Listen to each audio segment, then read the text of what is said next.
को भी नहीं बख्शा गया, उनको भी मारा गया।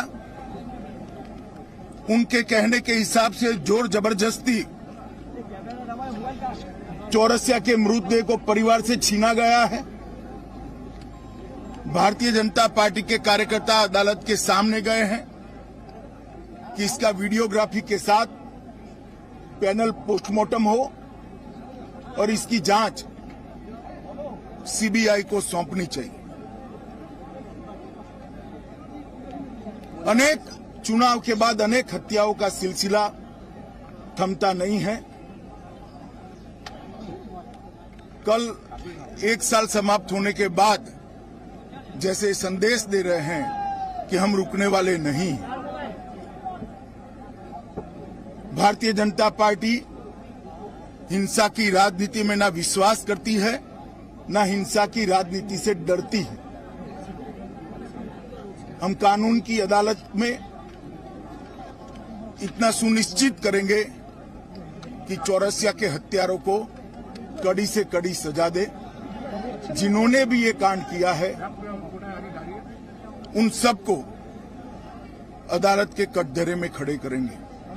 डर का माहौल पैदा करने के लिए स्वाभाविक रूप से डर का माहौल पैदा करने की साजिश भी है और प्रयास भी है। पहले ह्यूमन राइट कमीशन,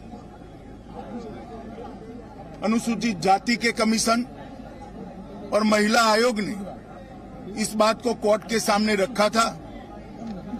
शायद 1 साल के कम अंतराल में देश के किसी भी प्रांत में इतने ज्यादा केस सीबीआई को सुपुर्द नहीं किए होंगे जितना बंगाल सरकार से केस लेकर हाईकोर्ट ने सीबीआई को दिया है। यही बताता है कि कोर्ट को यहाँ की कानून और व्यवस्था और पुलिस पर भरोसा नहीं रहा।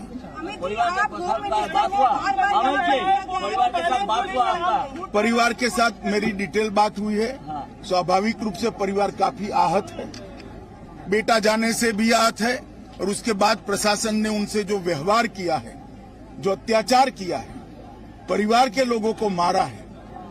जिन्होंने हत्या की उसको पकड़ना तो दूर रहा, परिवार के लोगों को मारने का काम किया है, उससे बहुत आहत है। भारतीय जनता पार्टी चट्टान की तरह ये परिवार के साथ खड़ी है। मुख्यमंत्री के साथ बात लॉ एंड ऑर्डर को लेकर हमेशा सवाल उठता रहा है। आप होम मिनिस्टर को लगता है प्रेसिडेंट को जारी करनी चाहिए क्योंकि नहीं,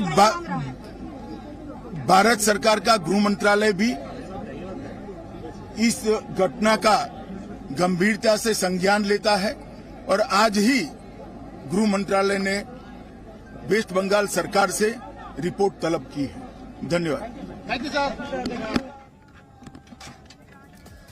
तो इस पश्चिम बंगाल दौरे पर गृह मंत्री वहीं पर जो कार्यकर्ताओं की हत्या हुई उसे लेकर बेहद तल्ख लहजे में, बेहद मुखर होकर उन्होंने कहा कि हम न्याय दिलाकर रहेंगे, क्योंकि जिस तरह से पश्चिम बंगाल में जो उत्पात सरकार की तरफ से मचाया जा रहा है उसे बर्दाश्त नहीं किया जाएगा। लॉ एंड ऑर्डर पर अब हमें भरोसा नहीं रहा। बीजेपी के कार्यकर्ताओं को, नेताओं को टारगेट कर निशाना बनाया जा रहा है। राज्य में डर का माहौल है। इन तमाम बातों का जिक्र करते हुए गृह मंत्री अमित शाह ने कहा, लेकिन हम ये लड़ाई आखिर तक लड़ेंगे।